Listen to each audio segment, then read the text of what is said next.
बिना पाकाच्या एकदम खुसखुशीत शेंगदाणा तिळगुळाच्या वड्या तुम्ही एकदा बनवाल ना, त्यानंतर पुन्हा पुन्हा 1-1 किलोने वड्या बनवाल, कारण या अजिबात फसत नाही.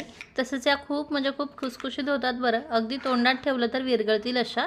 तर लगेच रेसिपीला सुरुवात करूया. त्या अगोदर एक छोटीशी विनंती आहे, रेसिपी पूर्ण बघा आणि तुम्हाला जर माझी ही रेसिपी आवडली तर प्लीज रेसिपीला लाईक आणि शेअर करा. तर लगेच आपण शेंगदाणा तिळगुळाची वडी कशी बनवायची हे पाहूया. तर आता शेंगदाणा तिळाची वडी बनवण्यासाठी आपल्याला सर्वात अगोदर शेंगदाणे भाजून घ्यायचे आहे. 1.5 वाटी शेंगदाणे घेतलेले आहेत मी. हे शेंगदाणे आता आपल्याला लो फ्लेमवरती भाजून घ्यायचे आहे. थोडासा वेळ जास्त लागला तरी चालेल. जेवढे खमंग शेंगदाणे भाजले जाईल तेवढी चिक्की छान लागते.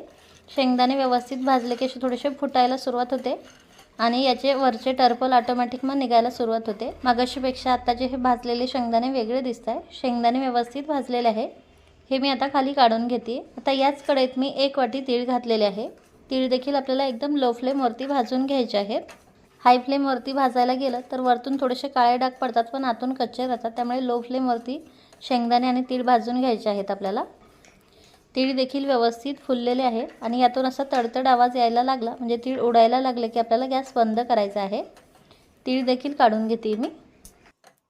आता शेंगदाणे थंड झाले की आपल्याला याची वरची साल काढून घ्यायची आहे. शेंगदाणे पूर्णपणे थंड करून मगच त्याची साल काढायची आहे, म्हणजे अगदी हाताने अलगद जरी चोळलं तरी खूप लवकर साल निघते. आता सर्व शेंगदाण्याची साल काढून झाले की साल आणि शेंगदाणे आपल्याला वेगवेगळे करायचे आहे. त्यासाठी मी आता तळणीतला मोठा झारा घेतला आहे आणि त्यात हे शेंगदाणे टाकून घेतले. असे चाळून घेतले की साल खाली पडते आणि शेंगदाणे वरती राहतात. अशा प्रकारे यामुळे जास्त पसाराही होत नाही आणि पूर्ण घरात साल देखील पसरत नाही. दुसरी बाजू देखील आपल्याला अशाच प्रकारे चाळून घ्यायचे आहे.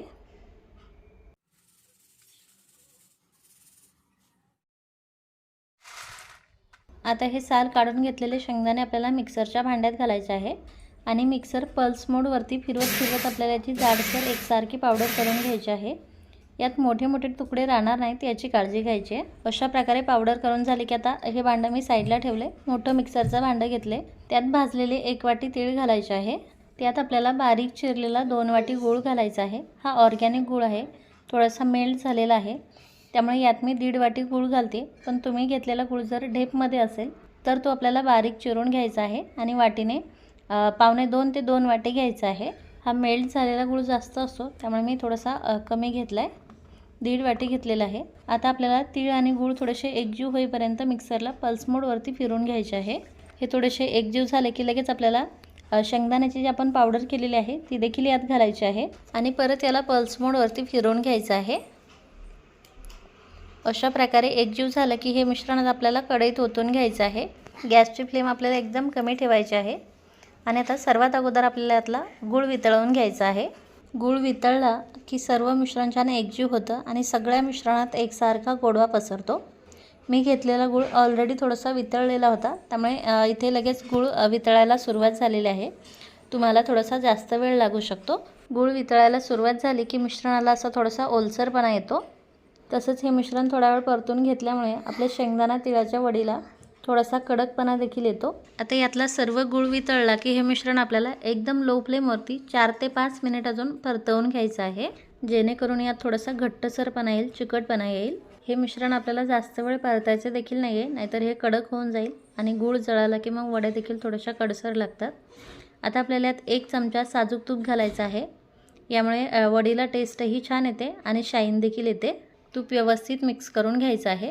आता हे मिश्रण 4-5 मिनिट परतवून घेतल्याच्या नंतर झालं की नाही कसं ओळखायचं यासाठी मी तुम्हाला एक टिप्स देते.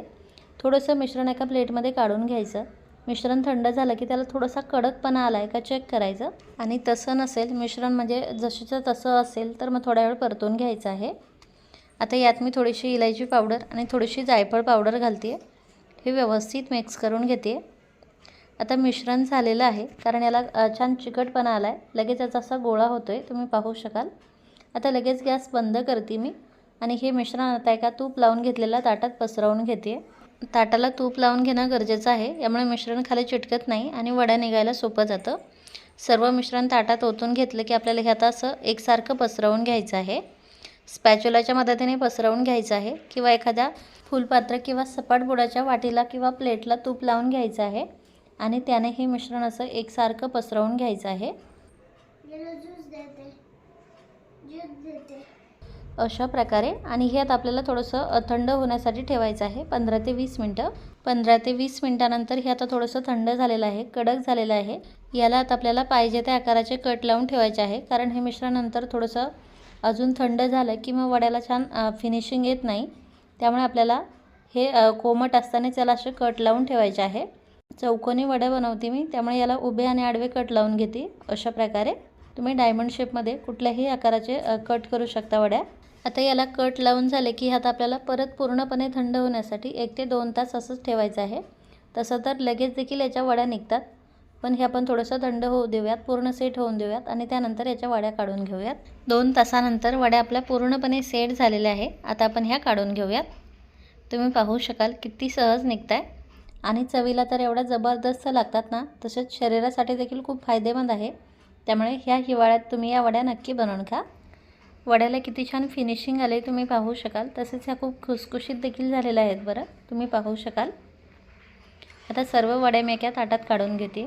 शेंगदाणा, तीळ आणि गुळाच्या वड्या आपल्या रेडी आहे। किती सुंदर दिसत आहे तुम्ही पाहू शकाल, अगदी विकतच्यासारखं, पण आपण या पाक न करता बनवलेल्या आहेत, कोणाला वाटणार देखील नाही। तुम्ही पाहू शकाल किती खुसखुशीत झालेल्या आहेत या, तसेच याला थोडासा क्रिस्पीपणा देखील आलेला आहे। तर अशा प्रकारे या सोप्या पद्धतीने तुम्ही शेंगदाणा तिळगुळाच्या वड्या बनवू शकता आणि खाऊ शकता। तर रेसिपी नक्की ट्राय करा आणि तुम्हाला रेसिपी आवडली असेल तर प्लीज रेसिपीला लाईक आणि शेअर करा। Bye bye.